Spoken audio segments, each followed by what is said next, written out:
মাঝে মাঝে ভীষণ ক্লান্ত লাগে, সুখে নাকি অসুখে ঠিক জানি না।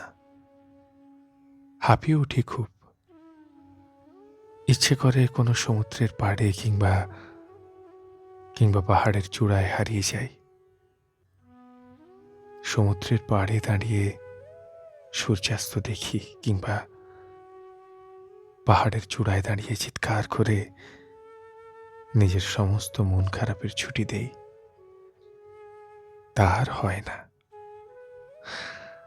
মধ্যবিত্তের বিষণ্ণতা মিশে যায় জীবনের নানা সীমাবদ্ধতায়। মধ্যবিত্তের দুঃখ জমে থাকে মায়ের জরাজীর্ণ শাড়িতে, বাবার বৃদ্ধ চেহারায়, না হওয়া চাকরির সার্টিফিকেটে।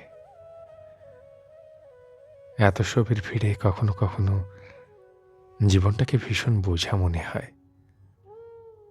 নিজের অদম্য আত্মবিশ্বাস ভেঙে গুড়িয়ে যায়। কেমন যেন কোনো কিছুতেই টান নেই। সবকিছু থেকেই আগ্রহ হারিয়ে যাচ্ছে আস্তে আস্তে। সময় ঠিকই চলে যাচ্ছে, তবুও মনে হয় আমি যেন আটকে আছি জীবনের কোনো এক অচেনা কানাগলিতে। জীবনের এমন একটা নড়বড়ে সিচুয়েশনে আছি, যেখানে এক প্রহর আনন্দে কাটলে এক ঋতু কেটে যায় বিষণ্ণতায়।